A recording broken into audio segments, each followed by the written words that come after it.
如果我同你講今日 NBA 球員可以紋身啦、戴金鏈啊、喺更衣室播 hip hop，甚至公開做自己，呢一切其實都唔係自然發生，而係有人當年硬食晒所有反對聲音先至換到翻嚟。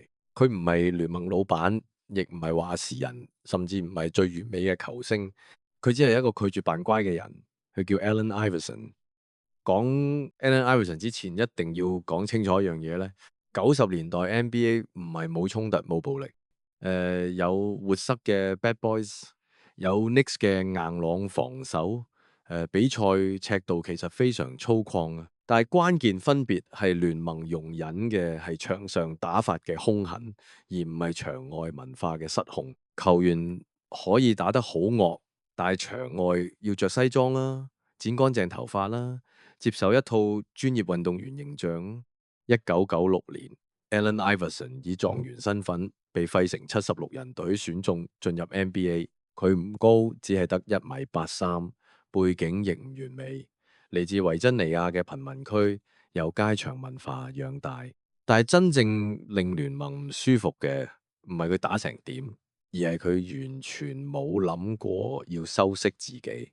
紋身啊、cornrows 啊、頭巾啊、hip hop 音樂啊、街頭語言啊，呢啲唔係包裝，而係 Iverson 嘅生活本身。對聯盟嚟講，問題唔係你叻唔叻，而係你可唔可以唔好咁真實啊？Iverson 最出名嘅當然係佢嘅變向 crossover，但係呢個動作之所以引起反感，唔係因為技術，而係因為語境。喺街場文化入邊咧，crossover 咧係代表住一樣嘢，你守唔到我。呢種動作咧係宣示主權啦，甚至帶住少少羞辱意味。所以當 Iverson 咧將街場語言原封不動搬上 NBA 舞台嘅時候咧，老派觀眾會覺得唔尊重、唔專業、太街頭，但年輕球迷反而第一次會覺得原來 NBA 都可以有街頭嘅感覺。Iverson 生涯初期咧，媒體好少用榜樣呢個字形容佢，常見嘅字眼包括 trouble、problem player、bad influence 等等嘅。重點並唔係 Iverson 做錯事，只係佢唔符合主流社會對成功黑人運動員嘅想像。佢提醒緊一樣嘢，大家好中意消費黑人文化，但係未必想面對黑人文化背後嘅真實生活。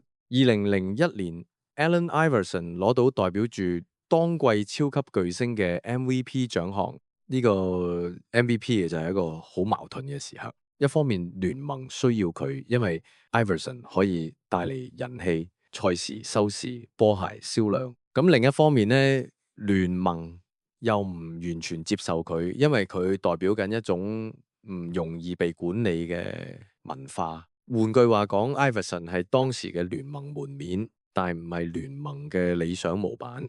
2005年啦，NBA 推出 Dress Code 守則啦，官方理由係提升專業形象，但係實際嘅內容就包括禁止 baggy pants、禁止大金鏈、禁止頭巾、禁止街頭品牌。如果你睇翻呢，幾乎每一條規例咧都係針對緊 Iverson 嘅穿搭嘅。Iverson 嘅回應係：The dress code is not who I am and doesn't allow me to express myself。呢個唔只係規則嘅問題，而係身份認同問題。點解 NBA 最後都要接受呢？因為文化贏咗呢場競爭。年輕球迷揀咗 Iverson，市場揀咗 Iverson，街頭亦都揀咗 Iverson。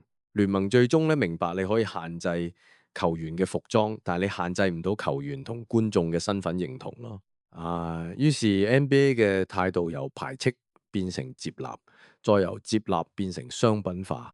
今時今日咧，你可以見到 Tunnel Walk 咧就變成咧時裝舞台啦，Hip Hop 咧就成為官方配樂啦，球員亦都可以公開表達身份啦同文化啦。呢一切並唔係一夜之間發生，而係 Iverson 將呢種文化帶入 NBA，佢係關鍵嘅轉折點。雖然唔係唯一原因，但絕對係最具象徵性嘅一個。Iverson 嘅故事唔係成功學，佢付出嘅係身體、名聲、長期消耗。佢唔係被系統保護嘅人，而係被系統消費完再慢慢接受嘅人。但正因為有人頂過後邊嘅人，先可以行得輕鬆啲。Allen Iverson 嘅故事講緊一樣好現實嘅事：當你拒絕被同化，你可能會被懲罰；但如果你夠真實，文化最終會追上你。今日 NBA 好街頭啊，好 hip hop 啊，但係記住，第一個為此付出代價嘅人咧係 Allen Iverson。